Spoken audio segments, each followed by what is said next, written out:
Hello, I am James Mason, upper school science teacher, and today it is my pleasure to introduce Liam Crutchfield for his senior speech.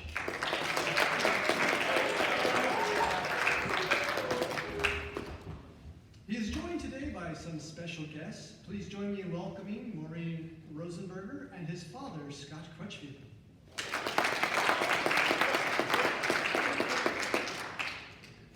Liam only joined us this year, but he fits in so well that it feels like he's been with us all along.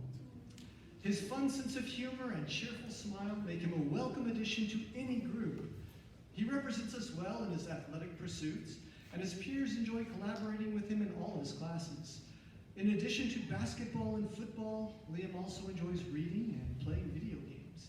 Today, he's going to share a bit more of his world with you. Please join me in welcoming Liam to the stage.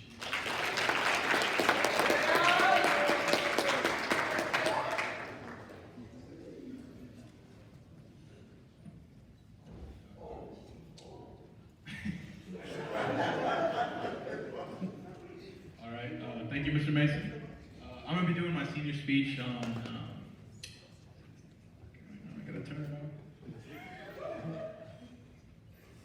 I'm going to be doing my senior speech on the differences between the United States and Peru. So, why am I doing my topic on this? So, if you don't know, which you probably should, I was living in Peru before I came here.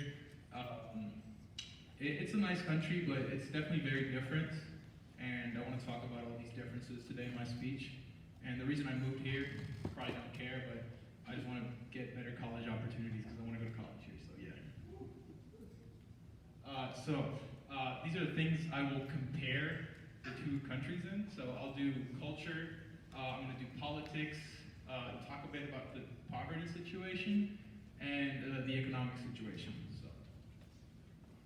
So this is a topic I'm very passionate about. It's a very hectic situation in Peru. The amount of presidents that have either been in jail, killed themselves to not be in jail, fled the country to not be in jail, and been on house arrest during my life is all of them. So, you know, it's a very fun place around there. And me and a lot of other Peruvian citizens have been desensitized to information like this. So just recently, like about a month ago, this guy, you see him with the nice hat. So he was the president of Peru about a year ago. And what he tried to do, he did a little oopsie, is he tried to instill himself as a dictator and rewrite the Peruvian constitution, which is it's a big no-no. And he tried to flee to the German government. It didn't work because halfway through they got a new president, and that new president ordered him to be arrested by the very soldiers that were escorting him. And that would be something that would break news a lot. And everybody in the United States would be crazy if that happened here. But honestly, when I heard about it, I was just like, oh, it's pretty cool. And then I kept going with my day. But yeah, and just to I would talk about this more, but I'd go over the speech topic. I'd be like your uncle talking about politics in Thanksgiving. But yeah, so this guy, he was gonna get arrested. He killed himself. A lot of people call this guy the best president, despite him being in jail for 40 years. And it's because he ended terrorism, but he also tried to be a dictator. There's a little bit of a pattern here. And he got impeached, and the guy before him also got impeached.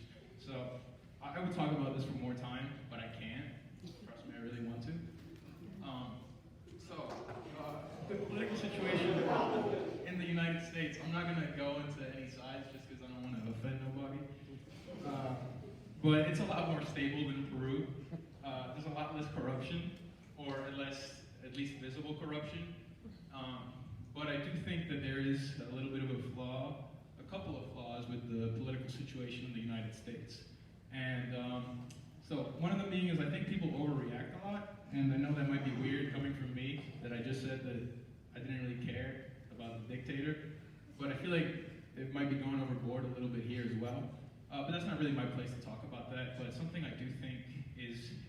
inherently wrong with the political system here. It's how candidates, instead of talking about what they want to do with the country, they just slander other candidates as a way for people not to vote for the other guy. So it's not like I really want to vote for this guy because he's going to make the country better. It's more like, oh my God, that guy sucks. I don't want to vote for him. So I think that's something that might be a little bit wrong. But you know, I'm just a guy now, so I can't really talk about that. But yeah, that's just my opinion. So, poverty in Peru. Poverty in Peru is a reality. It's just a reality since you're born. It's something that you see every day. Whenever you go to school, you see in the streets just somebody begging, somebody in the streets that's asking for money. And you also see things like this. People living in these abominable conditions that honestly us in a first world country right now would not even imagine. And you could see this. Lima has a population of about 10 million and about 8 million people live in conditions like this. And the houses are not finished because if they finish them, they have to pay taxes. So they have no running water, they have no electricity, and it's honestly a terrible reality, and you can't really hide it. But yeah, it's something that a third world country experiences, and something that a lot of people in first world countries just don't really know much about. In the United States, poverty is a bit more controlled. Homelessness is less of a problem. It still is a problem, just because there's more like homeless shelters. But the problem is that there is, recently there's been anti-homeless laws, which try to kick people off the streets despite them having nowhere to go. So yeah, it's not great, but it is a step up from what Peru is. So yeah, took a big turn in my speech, but you know. So, the economic situation in Peru. So, in Peru, it's been heavily reliant on tourism and mining for a while now. So this is why the coronavirus pandemic was such a big blow to the Peruvian economy. And on top of this, Peru took very drastic coronavirus measures. So people couldn't go back to work, and we had to wear masks for, I think, a year longer than people in America did. But that really affected the economy, especially with it being so reliant on something that's outdoors and it's not like tech and something you can do at home. Yeah, so these are two very popular tourist locations. And you can see why Peru is such a touristic destination. It's because it has such a pretty culture, and it's a really nice country. But there is also another big problem with the Peruvian economy, and that's there's a lot of illegal activities going on. Like 42% of the economy being informal. And if you don't know what an informal economy is, it's money that's being made that you don't pay taxes with, so you don't generate state tax. And a lot of people think it's closer to 70, and this is just a number that they give you. I'm just using the number that you find, but 42% that don't pay taxes is a very hefty amount, and a lot of the times people have the sentiment that why am I paying taxes if all these people aren't? So yeah, that's a problem.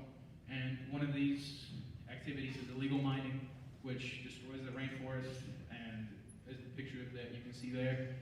And they're mining for gold, and it's not with the consent of the government, so it's not regulated at all, so it's actually pretty terrible, but yeah. And in the United States, it's a lot more balanced. You have a lot more like room to work with, you have a lot more sectors, but there are still problems with the economy in the United States, as there are with any country. During coronavirus, the GDP decreased significantly. It went down by 3.4%, but it did go back up by 5.7%. So like that kind of bounces back a little bit. It wasn't that big of a blow. But what's going on right now is inflation. As you can see there, it's gone up. Consumer prices have gone up by 7.5%, despite salaries only increasing 5.1%. So that's not a very sustainable ecosystem right there, because if you don't get enough money to pay for stuff, how are you going to live? So it's a whole situation that's been going on. And I just want to take a quick break to talk about insurance being a scam. Like, why are they making so much money? It doesn't make any sense. They should be saving lives. I'm not going to talk about it too much, but it is a scam. I'm telling you.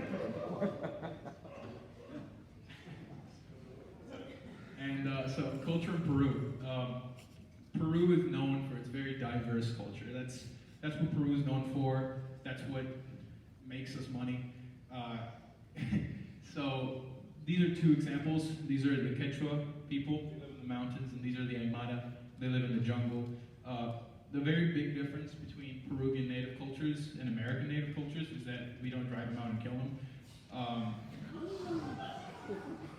But it's because, so there's a certain companionship because we let them live, we give them like actual reservations where they can live their lives and not starve.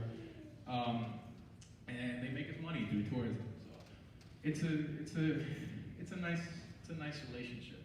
But in all honesty, Peru has a very rich culture that if you ever go there, it's something that you can't quantify until you've been there, just because it's so different than anything that you might be used to.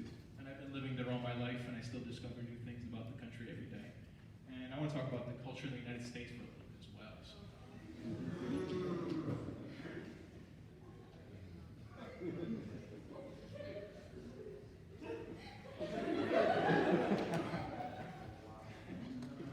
No, like this is an image that I use, but it's not totally a joke. I will use points for this. So, people in the United States are very patriotic. People care about the flag. They sing the national anthem before every sporting event, which is honestly something I'm not used to. And people care a lot about the pride of the country. They put the country before their own lives at times, and that's something that I'm not very used to myself. But it's admirable, and it's something new to me. Hamburger, fast food. People are unhealthy here, but it's because being unhealthy is cheaper than being healthy, which is it's actually true, but it's not good. And last of all, American culture is very, I'm going to say invasive, just because when you go to American culture, like I'm Peruvian and I was wearing pajama pants yesterday at school, so I'm like American right now. Right? But yeah, like you become American when you go to America. Yeah, so conclusion. They're very different countries, but I think they both have their rights and their wrongs, and they're both very fun to be in, and they're both very interesting. And so, message to the senior class, all of y'all. See, I said y'all.